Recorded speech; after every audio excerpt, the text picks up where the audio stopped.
ಭಾರತೀಯ ಸಂಸ್ಕೃತಿ ಪರಂಪರೆಯೇ ಹಾಗೆ. ಕಲ್ಲನ್ನು ದೇವರು ಎಂದು ನಂಬುವ ಸಂಸ್ಕೃತಿ ನಮ್ಮದು. ಪ್ರಕೃತಿಯನ್ನ ದೇವರು ಎಂದು ಆರಾಧಿಸುವ ನಂಬಿಕೆ ನಮ್ಮದು. ಚಿಕ್ಕಬಳ್ಳಾಪುರ ತಾಲೂಕಿನ ಶ್ರೀರಾಂಪುರ ಗ್ರಾಮದಲ್ಲಿ ಕಳೆದ 3 ದಿನಗಳಿಂದ ವಿವಿಧ ಧಾರ್ಮಿಕ ಕಾರ್ಯಕ್ರಮಗಳನ್ನು ಏರ್ಪಡಿಸಲಾಗಿತ್ತು. ಗ್ರಾಮದಲ್ಲಿದ್ದ ಪುರಾತನ ದುರ್ಗಾ ಪರಮೇಶ್ವರಿ ಆಲಯ ಪುನರ್ ಪ್ರತಿಷ್ಠಾಪನೆ, ಗಂಗಮ್ಮದೇವಿ ಉತ್ಸವ ಮೂರ್ತಿಗಳ ಪ್ರತಿಷ್ಠಾಪನೆ ಸೇರಿದಂತೆ ಹಲವು ಕಾರ್ಯಕ್ರಮಗಳು ಯಶಸ್ವಿಯಾಗಿ ಸಂಪನ್ನವಾದವು. ದೇವಾಲಯ ಪುನರ್ ಪ್ರತಿಷ್ಠಾಪನೆ ಅಂಗವಾಗಿ ಸಾಮೂಹಿಕ ವಿವಾಹ ಕಾರ್ಯಕ್ರಮವು ಆಯೋಜಿಸಲಾಗಿತ್ತು. ಹಲವರು ಈ ಸಂದರ್ಭದಲ್ಲಿ ಹಸಿಮಣಿ ಏರಿ ದಾಂಪತ್ಯ ಜೀವನಕ್ಕೆ ಕಾಲಿಟ್ರ.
ಶ್ರೀರಾಂಪುರದ ಕಾರ್ಯಕ್ರಮಗಳಿಗೆ ಬಿಜೆಪಿ ಮುಖಂಡ ಸಂದೀಪ್ ರೆಡ್ಡಿ ಭಾಗವಹಿಸಿದ್ರು.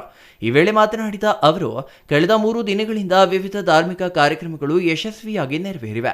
ದುರ್ಗಾಂಬಾ ದೇವಾಲಯದಲ್ಲಿ ವಿಶೇಷ ಪೂಜೆಗಳು ನೆರವೇರಿಸಲಾಗಿದೆ. ಇಂತಹ ಧಾರ್ಮಿಕ ಕಾರ್ಯಕ್ರಮಗಳಿಂದ ಆಂತರಿಕ ಶಕ್ತಿ ಸಿಗಲಿದೆ. ಮುಂದಿನ ಪೀಳಿಗೆಗೆ ನಮ್ಮ ಸಂಪ್ರದಾಯ ಪರಂಪರೆ ತಲುಪಿಸುವ ಕೆಲಸವಾಗಿದೆ. ಎಲ್ಲರಿಗೂ ಶುಭವಾಗಲಿ ಎಂದು ಹಾರೈಸಿದ್ರ. ಚಿಕ್ಕಬಳ್ಳಾಪುರದಲ್ಲಿ ಶ್ರೀರಾಂಪುರ ಒಂದು ವಿಶೇಷವಾದ ಒಂದು ಹಳ್ಳಿ. ಇಲ್ಲಿನ ಯುವಕರು ಯಾವಾಗಲೂ ಊರಿನಲ್ಲಿ ಏನಾದರೂ ಒಂದು ಒಳ್ಳೆಯ ಈ ರೀತಿಯ ಕಾರ್ಯಕ್ರಮಗಳನ್ನು ಮಾಡ್ತಾನೆ ಇದ್ದಾರೆ. ನಾನು ಸುಮಾರು ಒಂದು 3-4 ವರ್ಷದಿಂದ ಈ ಹಳ್ಳಿ ಜೊತೆ ಒಂದು ಅವಿನಾಭಾವ ಸಂಬಂಧ ಇಟ್ಕೊಂಡಿದ್ದೀನಿ.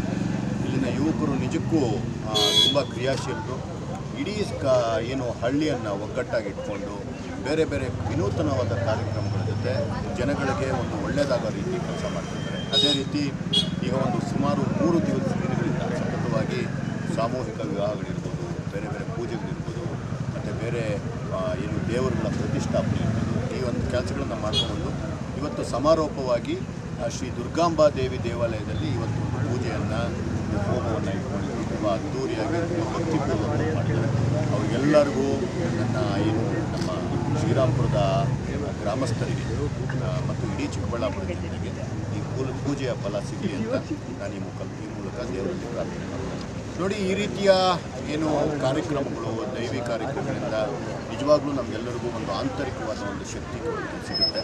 ಈ ರೀತಿಯ ಕಾರ್ಯಕ್ರಮಗಳು ಆಗಬೇಕು. ಜೊತೆಗೆ ನಮ್ಮ ಹಳೆಯ ಸಂಸ್ಕೃತಿಯ ಬೇರುಗಳನ್ನು ಮರ್ತೋಗ್ತಿರೋದಕ್ಕೆ ಈ ಒಂದು ಕಾರ್ಯಕ್ರಮಗಳು ನಮಗೆ ಸಹಾಯ ಮಾಡುತ್ತೆ.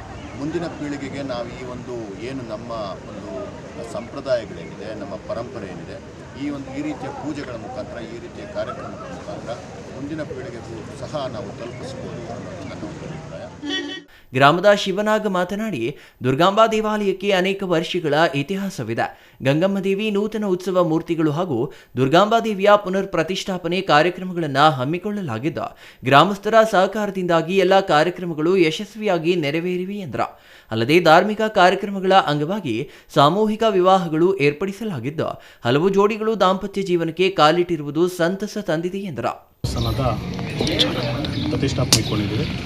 ಇಲ್ಲಿ ದೇವಸ್ಥಾನದಲ್ಲಿ 10ರಿಂದ 40 ವರ್ಷದಿಂದ ಏನು ದುರ್ಗಮ್ಮ ದೇವಸ್ಥಾನ ಇಲ್ಲಿ ಭಾರಿ ಪುರಾತನವಾದದ್ದು.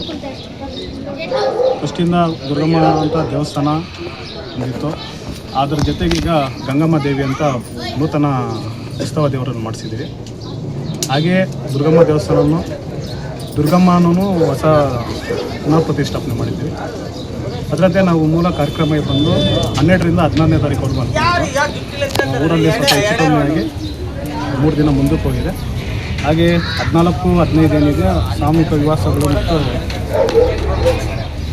ನಾಗರಕಲ್ಲು ಅಶ್ವತ್ಥಕಟ್ಟೆ ಪ್ರತಿಷ್ಠಾಪನೆ ಮಾಡಿದ್ವಿ. ದೇವಾಲಯದ ಅರ್ಚಕ ಮಧುಕುಮಾರ್ ಆಚಾರ್ ಮಾತನಾಡಿ, ಶ್ರೀರಾಂಪುರ ಗ್ರಾಮದಲ್ಲಿ ನೆಲೆಸಿರುವ ದುರ್ಗಾ ಪರಮೇಶ್ವರಿ ದೇವಾಲಯದ ಪುನರ್ ಪ್ರತಿಷ್ಠಾಪನೆ, ಉತ್ಸವ ವಿಗ್ರಹಗಳ ಪ್ರತಿಷ್ಠಾಪನೆ ಗ್ರಾಮಸ್ಥರ ಸಹಕಾರದೊಂದಿಗೆ ಅದ್ದೂರಿಯಾಗಿ ನೆರವೇರಿವೆ. ನಾಳೆ ಗ್ರಾಮದೇವತೆಗಳ ಉತ್ಸವ ನಡೆಯಲಿದ್ದು, ಭಾನುವಾರ ಬೆಳಗ್ಗೆ 10 ಗಂಟೆಗೆ ಗ್ರಾಮದ ಎಲ್ಲಾ ದೇವರ ಉತ್ಸವವನ್ನು ಯಶಸ್ವಿಯಾಗಿ ನೆರವೇರಿಸಲಾಗುವುದು ಎಂದರು. ನಮಸ್ಕಾರ, ನಮ್ಮ ಹೆಸರು ಮಧುಕುಮಾರ್ ಆಚಾರ್ ಅಂತ. ಇದೇ ಚಿಕ್ಕಬಳ್ಳಾಪುರ ತಾಲೂಕು, ಚಿಕ್ಕಬಳ್ಳಾಪುರ ಜಿಲ್ಲೆ, ಶ್ರೀರಾಂಪುರ ಗ್ರಾಮದಲ್ಲಿ ಅನಾದಿ ಕಾಲದಿಂದ ನೆಲೆಸಿರುವಂಥ ದುರ್ಗಾ ಪರಮೇಶ್ವರಿಯ ದೇವಾಲಯದ ಪುನರ್ ಪ್ರತಿಷ್ಠಾಪನೆ ಮತ್ತು ಉತ್ಸವ ವಿಗ್ರಹಗಳ ಪ್ರತಿಷ್ಠಾಪನೆಯ ಮಹಾಯಾಗ ಕಾರ್ಯಕ್ರಮವನ್ನು ಈ ದಿನ ಲೋಕ ಕಲ್ಯಾಣಾರ್ಥವಾಗಿ ನೆರವೇರಿಸುತ್ತಾರೆ. ಎಲ್ಲ ಗ್ರಾಮಸ್ಥರು ಈ ಒಂದು ಕಾರ್ಯಕ್ರಮವನ್ನು ಅದ್ಧೂರಿಯಾಗಿ ನೆರವೇರಿಸಿಕೊಟ್ಟು, ವಿಶೇಷವಾಗಿ ಎಲ್ಲ ರೀತಿಯಾದಂತಹ ಒಂದು ಆಹ್ವಾನಿತರೆಲ್ಲ ಬಂದು ಕಾರ್ಯಕ್ರಮವನ್ನು ನೋಡಿ ಎಲ್ಲರಿಗೂ ಒಂದು ಉತ್ಸಾಹವನ್ನು ತುಂಬಿ ಹೋಗಿರ್ತಾರೆ. ಮತ್ತು ಈ ದಿನ ಎಲ್ಲ ಪೂಜಾ ಕಾರ್ಯಕ್ರಮಗಳು ನೆರವೇರಿದೆ. ನಾಳೆ ಊರಿನ ಎಲ್ಲ ಗ್ರಾಮ ದೇವತೆಗಳನ್ನು ಒಂದು ಉತ್ಸವಗಳನ್ನು ನೆರವೇರಿಸುವಂತಹ ಕಾರ್ಯಕ್ರಮವನ್ನು ಇಟ್ಕೊಂಡಿರ್ತೀವಿ. ನಾಳೆ ಭಾನುವಾರ 10 ಗಂಟೆಗೆ ಸರಿಯಾಗಿ ಎಲ್ಲ ದೇವರುಗಳನ್ನು ಊರಿನಲ್ಲಿ ಉತ್ಸವ ಮಾಡಿ ಮತ್ತು ಈ ಎಲ್ಲ ಕಾರ್ಯಕ್ರಮಗಳನ್ನು, ಈ ಶುಭ ಕಾರ್ಯಕ್ರಮದ ಈ ದಿನದಂದು ಎಲ್ಲ ಕಾರ್ಯಕ್ರಮಗಳನ್ನು ನೆರವೇರಿಸ್ತಾ ಇದ್ದೀರಿ. Thoudanahalli Ramesh, CTV news, Chikkaballapur.